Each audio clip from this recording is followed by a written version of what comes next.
영산입니다. 우리 합창단 정말 아름다운 멜로디와 화음 정말 좋았죠? 예, 다시 한번 큰 박수 부탁드립니다.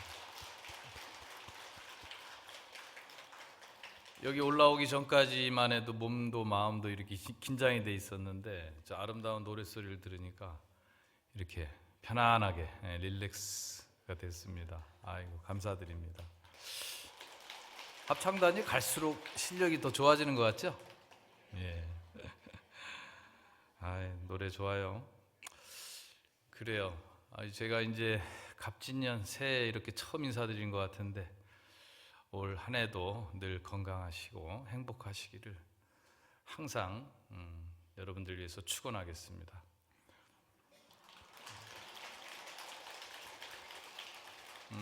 어젠가요? 어제 월요일인데 평일에도 불구하고 많은 차량과 인파들이 도량을 가득 메웠습니다.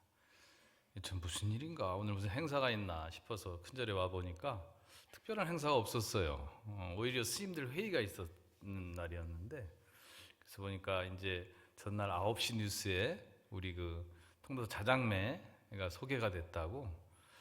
그래서 요즘에 이제 정보화 시대니까 뉴스를 보고들 많은 분들이 오신 것 같아요. 그런데 어제 또 날씨도 굉장히 화창했죠. 근데 오늘은 조금 흐리긴 합니다. 그리고 좀 싸늘하죠. 이맘때면 여러분들 감기 조심하셔야 돼요. 요즘 감기 환자들이 너무 많죠. 그래서 이제 오늘은 지장제일인데 꽃을 주제로 한번 여러분께 얘기를 좀 해볼까 합니다. 꽃 얘기 좋죠? 꽃 얘기. 꽃은 다 좋아합니다. 사실은 저 매화가 이 새봄을 알리는 전령인데 특히 이제 자장매는 그 설중매예요, 설중매. 그러니까 가장 빨리 피는 매 중에 하나라고 그럽니다. 홍매인데 눈 속에서도 싹을 틔우고 꽃봉오리를 지면서 피는데 참 신기합니다. 예전부터 계속 지켜보면서 왜 그 조선시대 때 꽃에 벼슬을 줬는지 이해가 되는 대목이었어요. 설중매. 눈 속에서도 꽃을 피우고 또 이 그 꽃 중에 정 이쁜 벼슬을 받은 꽃이 몇 개 있습니다. 설중매하고 연꽃. 연꽃이 또 정 이쁜 벼슬을 받았다 그래요. 진흙 속에서 그 아름다운 꽃을 피우고 그 철염상정이라고 하죠. 더러운 곳에 물들지 않고 그 다음에 꽃과 열매가 동시에 등장을 하죠. 화가동시라 이러죠. 불교의 상징이기도 합니다만은 조선 유교 사회에서도 연꽃은 정 이쁜 벼슬을 받을 정도로 인정을 받았던 꽃이고 모란이 있고요. 그 다음에 이제 하나는 난인 것 같은데 제가 정확히 기억은 안 납니다. 그래서 꽃 얘기를 좀 해드릴 건데 원래 이 매화꽃은 가장 좋을 때를 반개했을 때, 반만 폈을 때 가장 좋다 그래요. 향도 가장 진하고 저희가 그 새벽에 이제 스님들이 새벽 예불을 모시러 이렇게 도량에 나오면 피지도 않았는데 향이 벌써 도량이 가득합니다. 특히 홍매가 향이 짙어요. 그래서 이렇게 동이 터서 보면 막 폈을 때 정말 아름답습니다. 그때 꽃몽울이 졌을 때 따다가 찻잔에 우려 먹어보면 참 기가 막히죠. 그래서 매화는 반개했을 때 보기가 좋고, 그 다음에 벚꽃이 곧 피겠죠. 매화가 지금 이제 벚꽃이 피는데 벚꽃은 활짝 피었을 때 가장 보기 좋다 그래요. 그렇겠죠? 활짝 피었을 때 우리가 벚꽃 축제를 할 정도로 온 나라가 아름답죠. 그리고 복사꽃. 통도사에도 복사꽃이 피죠? 도화꽃. 복사꽃은 멀리서 바라봐야 좋다 그럽니다. 멀리서. 가까이서 보면은 좀 맛이 덜해요. 근데 멀리서 보면 정말 환상적입니다. 그리고 백꽃, 이화. 백꽃은 가까이 가서 볼수록 좋다. 옛말에 이런 말이 있습니다. 조선시대 때 선비들이 나름 이제 먹과 풍류가 있었는데, 사실은 이 꽃은 추운 겨울을 견디고 그 시련을 겪고 피는 거죠. 여러분 추나 현상이라고 들어보셨죠? 봄꽃은 추위와 함께 온다. 예를 들어서 북방에 피는 꽃을 남방에 갖다 심으면 꽃이 안 핀대요. 왜? 추위를 겪지 않아서. 그게 추나 현상이거든요. 사람도 마찬가지. 사람도 시련과 역경을 겪지 않은 사람은 인간 됨됨이가 그렇게 훌륭하지 못하다 그러죠. 그래서 어찌 보면은 우리가 봄이 와서 꽃이 폈다 이런 말을 하죠. 봄이 오면 사내들의 진달래 피네 그러는데, 사실은 꽃이 피기 때문에 봄이 온 겁니다. 꽃이 피기 때문에. 그렇게 좀 낙천적으로 봐야 돼요. 오늘 꽃이 또 주제니까 꽃이 피었기 때문에 봄이 왔다. 그래서 조선시대 그 선비들이 추운 그 겨울을, 우리가 보통 이제 삼동결제라고 해서 구순한 거 90일을 스님들께서 안거를 하고 엊그저께 해제했죠. 1월 정월보름날 해제를 했는데, 여러분 말이 쉽지, 선방에서 8시간에서 10시간 동안 정진한다는 것은 어떻게 보면 인간의 한계에 다다른 그런 어려운 수행 과정입니다. 육체적으로나 특히 심리적으로 정말 뼈를 깎는 듯한 그런 고통의 시간입니다. 그래서 저희가 아무리 훌륭한 스님도 이 선방에서 공부하는 스님들한테 고개를 숙이는 거예요. 고생했다. 그래서 그런 뼈에 사무치는 그런 추위를 또 시련을 겪어서 피는 것이 꽃인데, 그 구구 소환도라고 있어요. 조선시대 보면은 구구는 이제 숫자 아홉, 숫자가 9개 곱하면 몇 개죠? 99, 81. 그래서 구구 소환도라 그래. 소라는 것은 없앤다. 한은 추울 한자예요. 그래서 81개로서 추위를 없앤다. 그런 그림인데, 이게 무슨 소리냐면은 조선시대 선비들이 큰 화선지예요. 창호지도 되겠죠. 거기다가 한지에다가 난을 그려요. 난을 81송이, 9980일이니까 81송이를 난을 치고, 우리가 보통 문이나는 친다는 표현을 하죠. 그린다거나. 난을 쳐서 문이나 이 방에, 벽에다 이렇게 붙여놓고, 그게 언제 시작되냐면 동지를 기점으로 시작됩니다. 동지, 가장 추위가 찾아오는, 그러니까 밤이 가장 긴 동지 때 그 무렵에 81송이 매화꽃을 그려가 벽이나 문에 붙여놓고 매일 한 송이씩 빨간 칠을 한답니다. 빨간 칠을. 여러분 들어보셨어요? 처음 듣죠? 매일 하루에 한 송이씩 빨간 칠을 하면 이게 매화가, 그럼 무슨 매화가 됩니까? 홍매가 되겠죠? 자, 그래서 81일이 되는 때가 언제냐면 3월 초나 중순이 되죠. 보통 3월 10일 전후로. 그때 이제 완성이 되는 거예요. 그게 바로 구구 소환도. 지금도 남아 있습니다. 그러면 3월 중순 정도 되면은 창문을 활짝 열게 되죠. 열면 꽃향기가, 진짜 꽃이 이제 보이겠죠. 그래서 이게 무슨 얘기냐면은, 추운 겨울을 조선 선비들은 그 추운 겨울을 꽃을 한 송이 한 송이 그려가면서 봄을 기다리는 거예요. 참 어떻게 보면은 멋있죠. 멋있고 풍류가 있고, 또 그 어려운 시기를 꽃을 치면서 이겨냈다. 그런 의미에서도 오늘 제가 꽃을 생각하면서 구구소환도를 떠올려 봤습니다.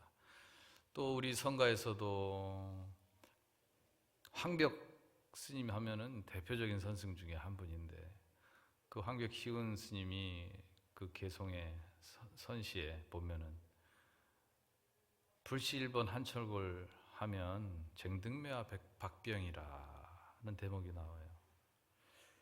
뼈에 사무치는, 뼛속까지 사무치는 추위를 한 번 겪지 않고서야 어찌 매화향기 코에 사무침을 얻으리요. 들어보셨죠? 예, 이게 이제 사구개송인데, 일구는 진로영탈 사비상이요 이렇게 들어가요. 진로영탈 사비상이라 김파승도 주일장하라.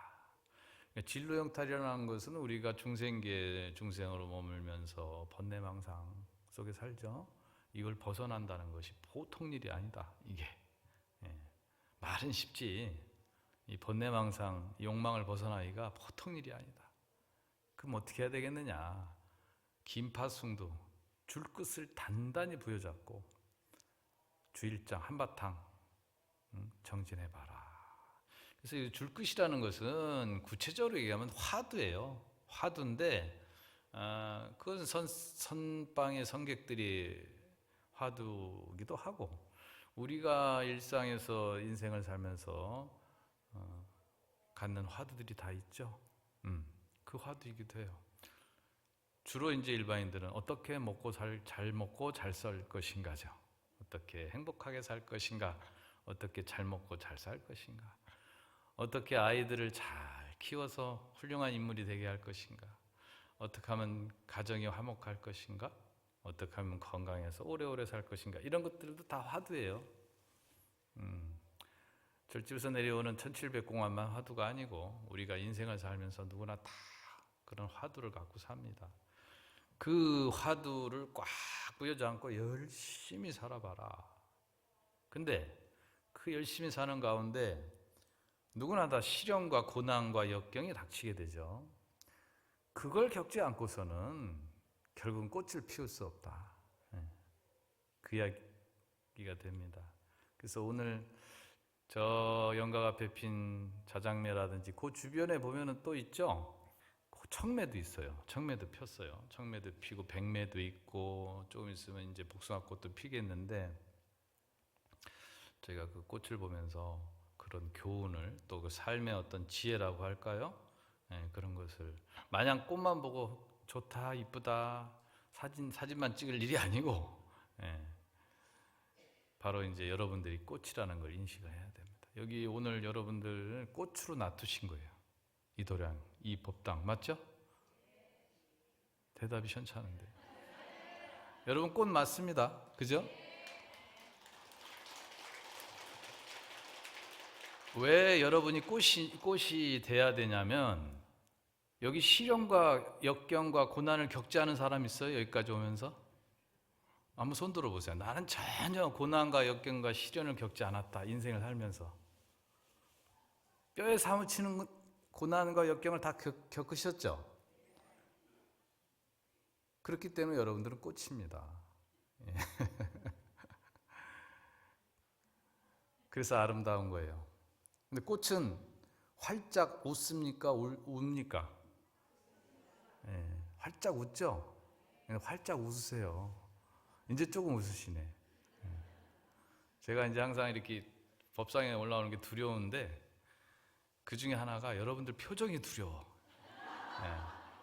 내 자신이 실력도 없고 법력도 없어서 부처님 말씀을 전하는 게 너무나 송구스럽고 두려운 일이기도 하지만, 여기서 여러분들 보면 여러분들 표정이 무서워서 그래서 움츠려드는 거예요. 저도 모르게.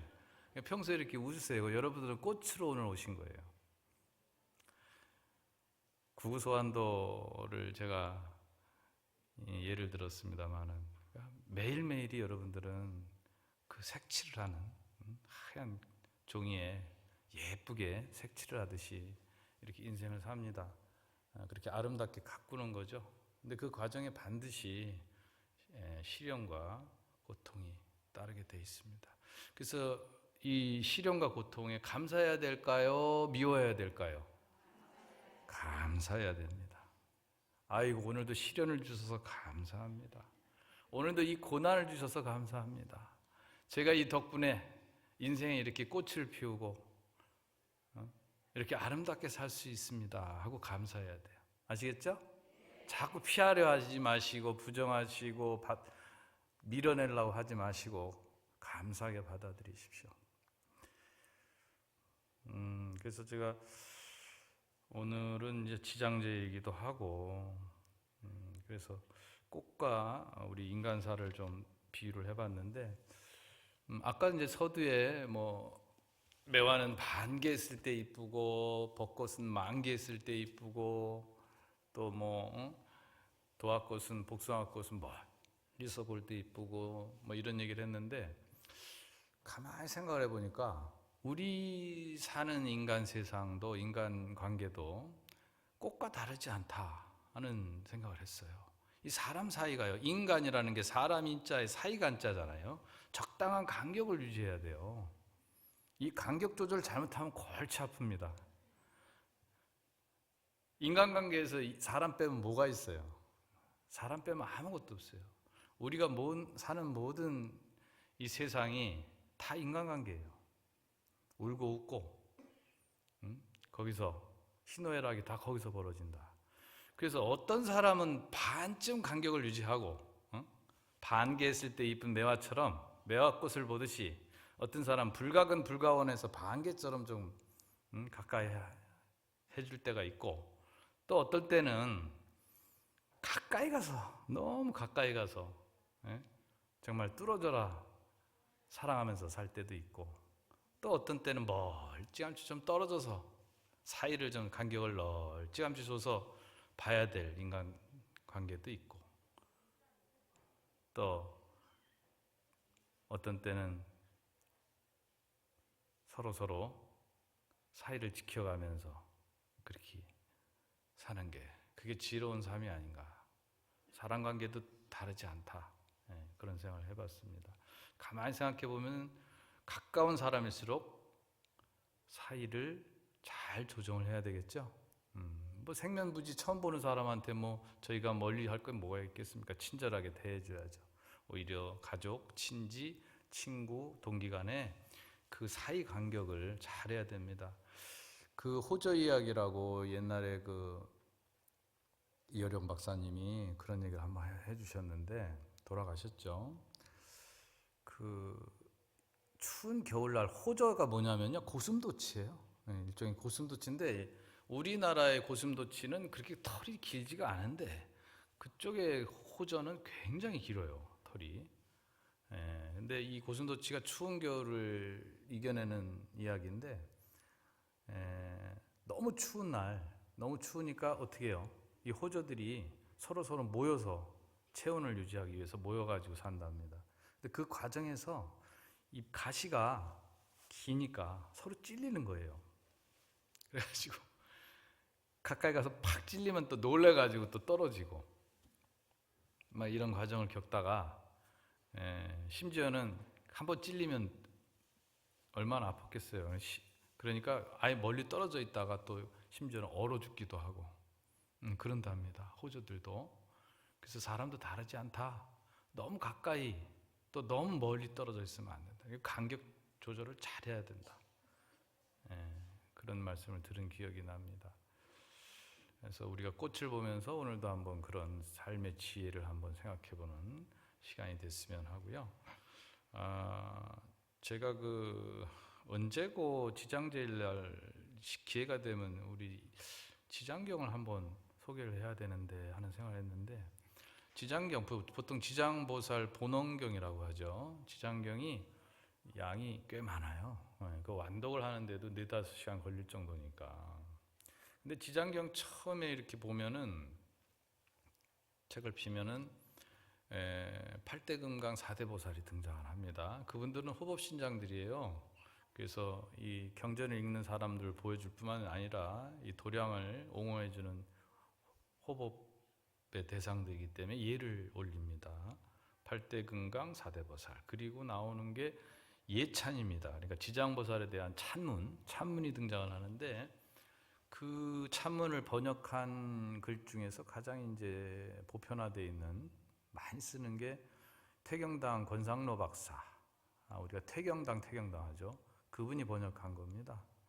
근데 이분은 그것뿐만 아니라 불교 전설을 펴내신 분이고 동국대학교 초대 총장을 역임했고 박사도 1호라 그래요. 불교학 박사 1호.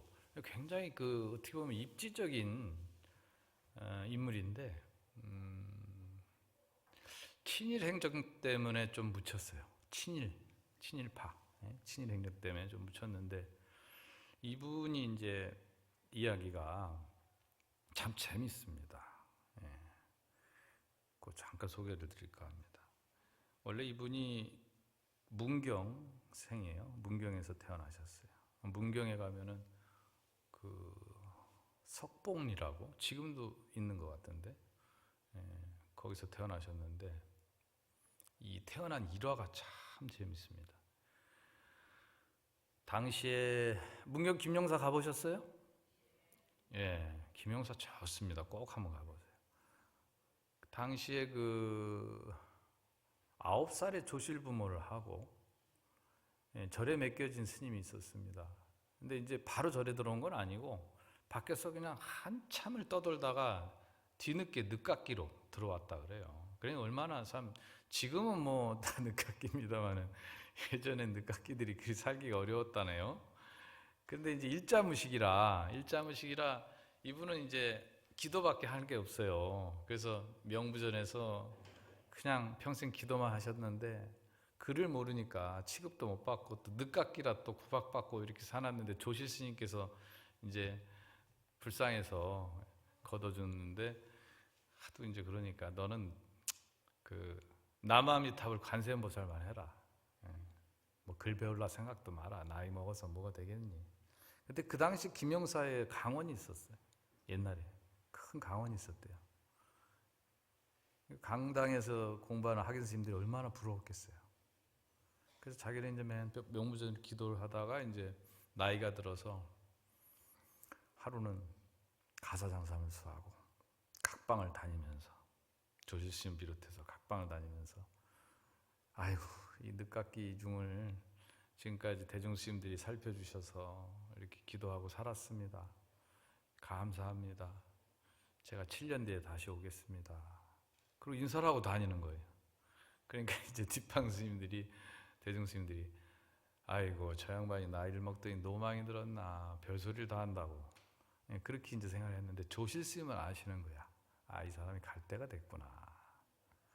그래서 아닌 게 아니라 그 인사를 나누고 그 다음날 조실스님이 이제 밤에 선정에 들어서 이렇게 보니까 혼이 영혼이 가사장사를 이후 그대로 빠져나오더라는 거예요. 그게 한 자정 무렵에. 그러면서 어디로 가나 보니까 그 마을로 가는 거예요. 석봉리로. 그 무렵에 그 마을에 안동건 씨 집안이 있었는데 부인이 새벽에 꿈을 꾸는데 웬 가사장사함을 수한 스님이 자꾸 쫓아오더라는 거예요, 자기를. 그래서 아, 스님 왜 나를 따라오느냐고 말이지. 집안까지 쫓아 들어와서. 그랬더니 내가 부인하고 전생에 인연이 있어서 그러는데 내가 이제 몸을 바꿔야 되니까 부인 몸을 좀 의지합시다. 그러면서 쑥 하고 들어오더라는 거예요. 몸속으로. 그래서 탁 깬 거예요. 깨가지고 이제 남편을 깨웠지. 여보 해가지고 이런 꿈을 꿨는데 너무 이상하다 했더니 남편이 이 똑똑한 집안이었더니 뭐야, 야 이거 보통 일이 아닌데. 그래가지고 이제 합방을 했답니다. 합방을 하고 그리고 이제 목욕 재개하고 합방을 하고 이제 아버님께 그러니까 할아버님이 되겠네. 그 말씀을 드렸더니 역시 이제 그 할아버님도 그러냐 그러면서 절에 한번 가보자. 그래가지고 이제 김영사를 간 거예요. 갔더니 마침 장사를 치르고 있는 거죠. 근데 그 스님 이름이 찬이에요. 찬. 이름을 몰라서 대중들이 그냥 찬이라고 썼대요. 찬 스님 그랬다는 거예요.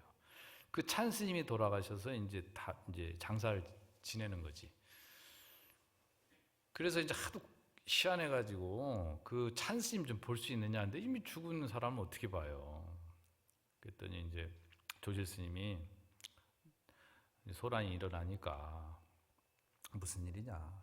그래서 마을에 사는 누군데, 그러니까 알고 있다고. 내가 올 줄 알았다. 그러면서 병풍을 걷고 이제 호창을 이렇게 혼입을 이렇게 해서 얼굴을 보여줬답니다.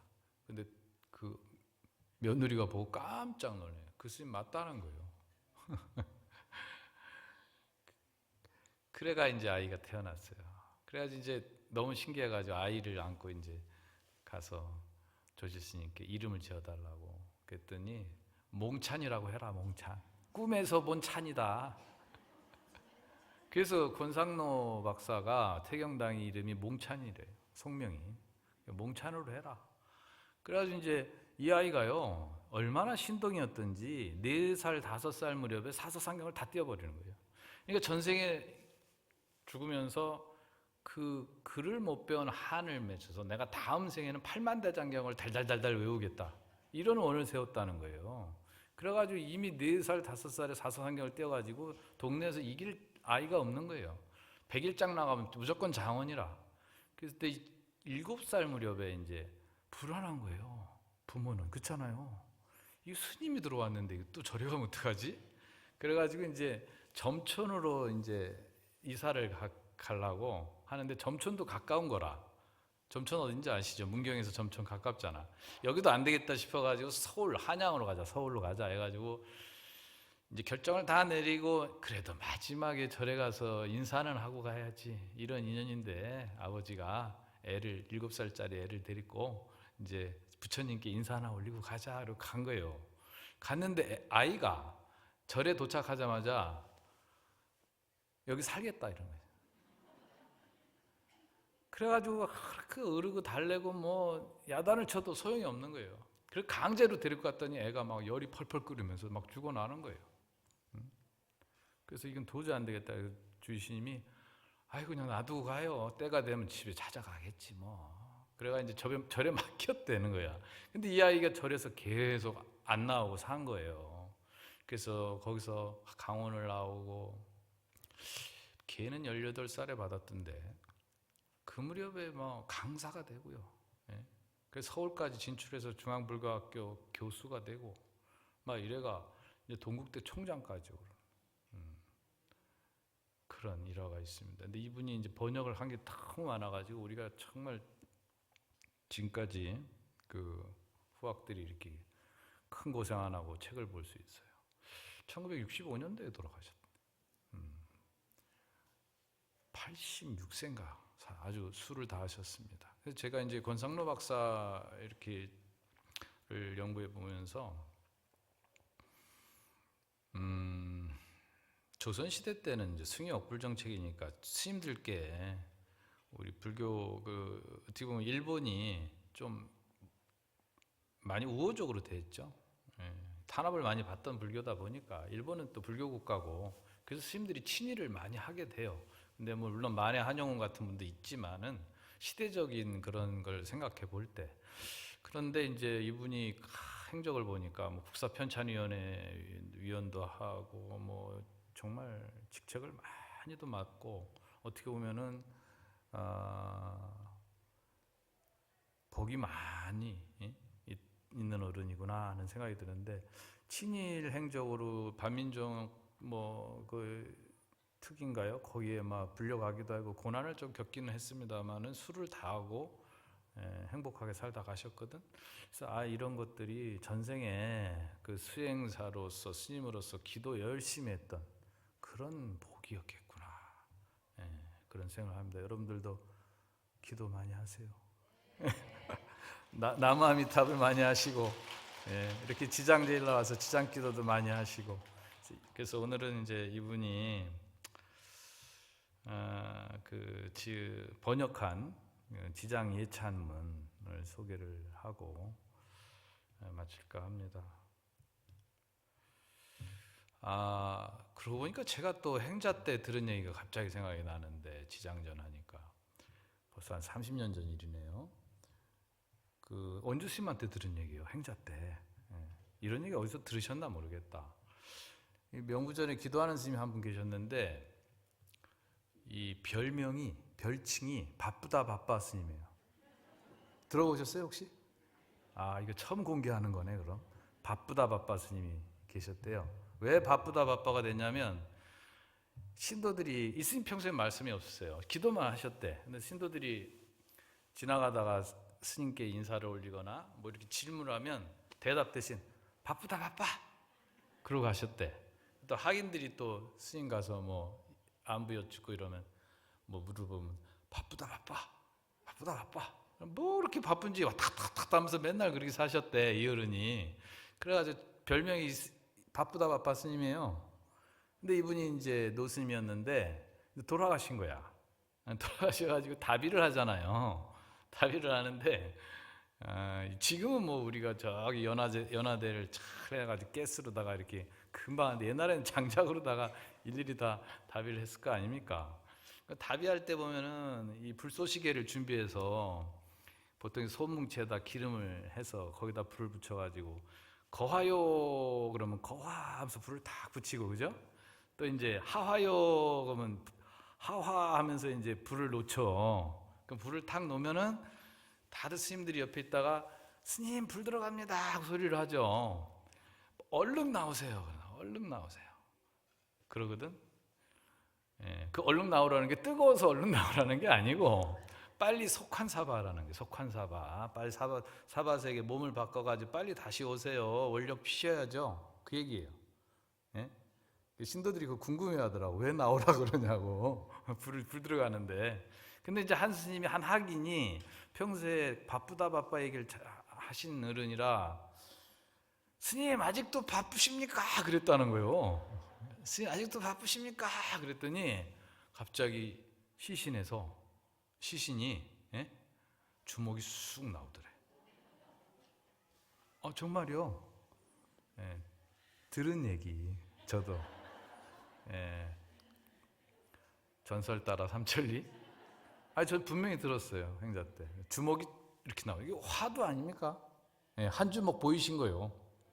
예, 바쁘다 아빠 스님이 보통 스님이 아니었던 거지. 근데 여러분 바쁘게는 사지 마시고. 저는 이제 그 얘기를 그 당시에는, 행자 때는 그냥 재밌게만 생각을 했는데 지금 이렇게 생각을 해보니까 그래요. 이 시간이, 촌음이 참 아주 아까운 그런 시대이기도 하고 시기이기도 하죠. 왜냐하면 나이 먹을수록, 그죠? 여기 계신 분들 시간이 빨리 갑니까? 더디 갑니까? 예, 신속하죠. 정말 신속해. 그래서 우리 시간을 생각했을 때 우리가 공부만큼은 바쁘게 해야 된다. 예, 기도 정진 역시 바쁘게 해야 된다. 내일 하지 뭐, 내년에 하지 뭐. 내일 하지니까 대답하시는 분인데 내일 하면 안 돼요. 예, 바쁩니다. 기도할 시간은 없어요. 그렇기 때문에 오늘, 지금, 여기서, 아시겠죠? 예, 하시기 바랍니다. 우리 그 태경당 스님께서 그 지장 예찬을 번역한 걸 한번 읽어드릴게요. 자, 합장하시고요. 자비의 대교주이신 지장보살님, 땅으로 말할 것 같으면 견고함과 두터움이 모든 것을 머금고 있으니 남방세계에 향기로운 구름이 솟아나 향기로운 구름 비대어 꽃비 내리고 보배비와 보배구름 헤아릴 수 없어 상서로운 것이 두루 가득합니다. 천인들이 부처님께 이 상서로움을 물으니 부처님께서 지장보살의 위실력이라 말씀하셨네. 삼세열애께서도 모두 우러러 찬탄하오니 시방의 보살들이 모두 귀합니다. 나도 또한 천생에 선한 인연이 있어서 지장보살의 진실한 공덕을 찬탄합니다. 여러분 오늘 지장제일 이렇게 뵙게 돼서 반갑고요. 다음에 또 기회 있을 때 좋은 법문 하도록 하겠습니다. 감사합니다.